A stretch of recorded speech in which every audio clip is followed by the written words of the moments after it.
Across a narrow strait where continents reach for one another, a single city emerged as a crossroads of ambition, faith, war, and reinvention.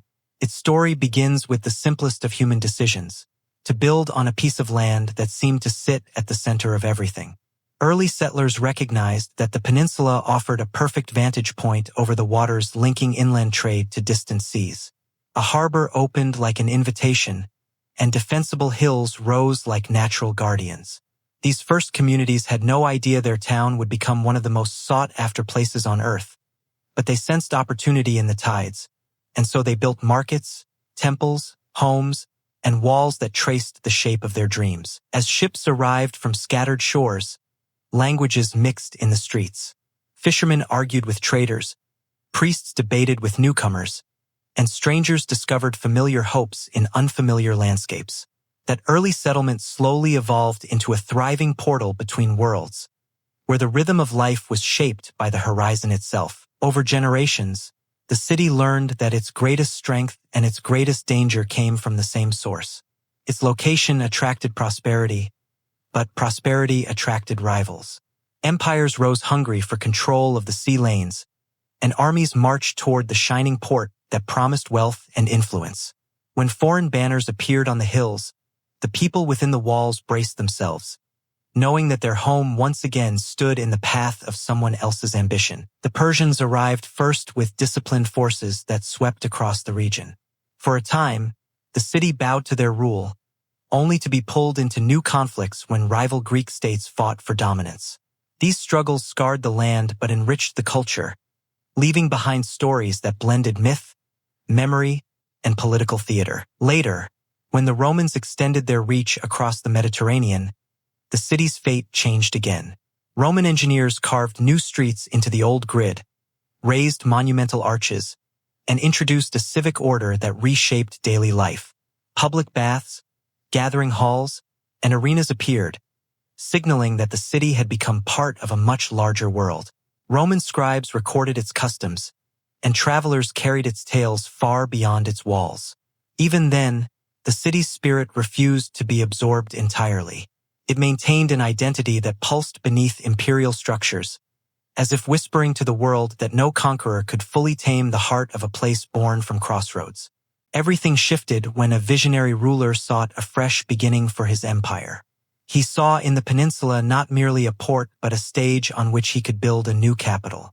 Under his direction, old boundaries pushed outward, new neighborhoods formed, and grand avenues cut through the urban maze. Rise of the Great Basilica, he infused the city with imperial ambition, raising palaces near ancient fortifications and filling public spaces with symbols of a renewed power.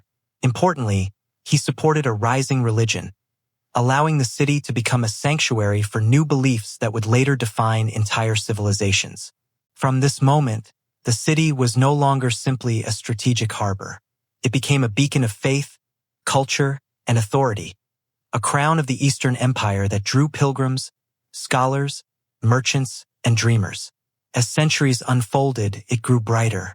A magnificent domed basilica soared above rooftops, shimmering with mosaics that captured the glow of candlelight and dawn. Markets swelled with spices, silks, metals, grains, and stories brought by travelers who crossed deserts, mountains, forests, and seas to reach its gates. Universities and scriptoria guarded precious knowledge, copying ancient texts that might otherwise have vanished from history. Walk through those early centuries and you would hear a constant hum. Vendors calling out their wares, craftsmen hammering bronze, sailors singing as they roped their vessels, monks chanting in shadowed halls. Yet beauty does not shield a city from turmoil. Internal disputes over power and faith carved deep fractures into society. Rulers rose only to be toppled. Theological conflicts inspired passion but also danger, as icons were destroyed and restored multiple times depending on who held the throne. Meanwhile, new forces emerged on distant horizons, pressing toward the empire's borders. Armies bearing different flags and beliefs tested the city's famed walls, sometimes failing, sometimes returning stronger. That the city survived siege after siege became a testament not only to its defenses but to the determination of the people within.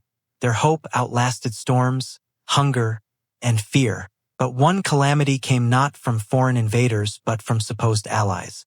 A campaign launched in the name of faith veered off course, redirected by politics and debts, until it arrived at the city's gates with weapons drawn. The attackers stormed through sacred buildings, shattered artworks, stripped treasures, and set fire to homes, leaving behind a wounded metropolis. For 3 days, the invaders looted everything they could carry. After they departed, silence settled over the streets. Smoke drifted between shattered walls, and the once great capital appeared broken beyond repair. Its population plummeted, and entire districts turned to fields of rubble. Yet resilience had long been a part of the city's character. Slowly, its inhabitants returned to rebuild. They restored surviving churches, patched the walls that once repelled nations, and revived trade as best they could. But the empire they belonged to was weakened, and new challengers encircled the land.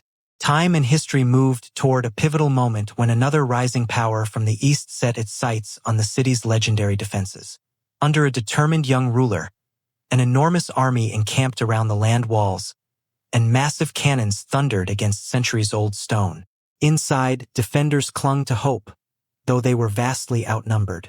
After weeks of relentless bombardment, a final assault broke through. Soldiers flooded the streets, and the last emperor disappeared into the chaos, choosing death over surrender. With that moment, one era ended and another began. The conqueror entered the city he had long dreamed of capturing and declared it the heart of his growing empire. He ordered the great basilica to be transformed into a mosque, a symbolic act that marked both conquest and continuity. Rather than destroy the city's past, he set out to preserve much of it, understanding that its grandeur enhanced his own. He invited people of many cultures and religions to repopulate the near-empty streets. Muslims, Christians, and Jews found new homes in different districts, creating a richly layered society where languages mixed in the markets and traditions lived side by side. The ruler established a palace complex that resembled a self-contained world, with courtyards, pavilions, gardens, and chambers devoted to ceremony, governance, and family life. The city's bazaar expanded into a labyrinth of shops and workshops, a beating economic heart that overflowed with goods from Asia, Africa, and Europe. Architects trained under the new empire reached extraordinary heights. They raised mosques crowned with elegant domes, aqueducts that threaded across the land, and public buildings designed to reflect both spirituality and engineering genius. Under this new rule, the city blossomed once again into one of the world's great metropolises, buzzing with scholars, artists, merchants, and travelers. But no empire stands forever. Over the centuries, military missteps, economic pressures, and political struggles eroded the stability of the realm. As rivals modernized, the city's guardians realized they needed to reform or risk fading into history. So began an era of reinvention. European-inspired architecture appeared along the waterfront and in new districts. Trams rattled along freshly laid tracks. Palaces glowed with chandeliers modeled after foreign courts. Banks, embassies, and schools introduced new ideas about governance and society. Photographs from the time show a fascinating blend of worlds. Men in fezzes walking beside diplomats in tailored coats. Women in traditional dress passing others wearing the fashions of Paris and Vienna. The city looked both ancient and startlingly modern, as if refusing to choose between the two. When global conflict erupted, the city once again found itself under foreign occupation. Armies patrolled its streets, and ships anchored in its waters, asserting control over a nation that once commanded continents. The old order collapsed, and a new republic rose from the turmoil. The new leadership made a bold decision. The political capital would move inland, ending centuries of continuous rule from the city. Suddenly, the metropolis that had guided empires found itself stripped of official power. Economic hardship and demographic shifts followed. Many communities left under pressure or uncertainty, while new migrants from rural regions arrived seeking opportunity. The city's character changed, shaped by social forces that moved faster than architecture could adapt. As the decades passed, the city grew at extraordinary speed. Highways cut through ancient quarters, modern bridges span the strait, and dense new neighborhoods appeared on both continents. Factories, universities, offices, and cultural centers turned the metropolis into a national engine of opportunity. Population exploded, reaching millions. Skyscrapers rose where gardens once stretched, and ferries crowded the waters. Despite the rapid transformation, the past never disappeared. The ancient walls still stand in sections. The Great Basilica remains a monument to shifting faiths, and the palace complex continues to watch silently over the strait.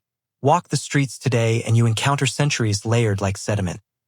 A Roman column reused in an Ottoman building, a Byzantine cistern beneath a modern store, a medieval gate opening onto a boulevard lined with neon signs. The city breathes with contradictions, blending ancient echoes with contemporary rhythms. It is a place where a person can stand on cobblestones laid by forgotten hands, hear the call of ships drifting through the strait, and feel the heartbeat of millions moving through their daily lives. It is a city of memory and motion, a place unable to remain still even for a moment. Through every upheaval, every conquest, every collapse, and every rebirth, it has refused to disappear. It has reinvented itself not once but many times, always shaped by the forces of geography, ambition, and imagination.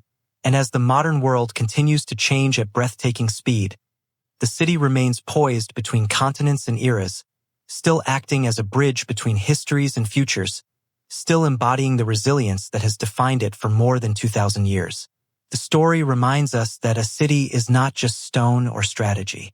It is the sum of countless lives, decisions, hopes, and reinventions. It teaches us that identity is not fixed and that survival often depends on transformation. For as long as humanity continues to build, dream, and strive at the edges of possibility, this city will stand as a testament to our enduring desire to shape the world and to be shaped by it in return.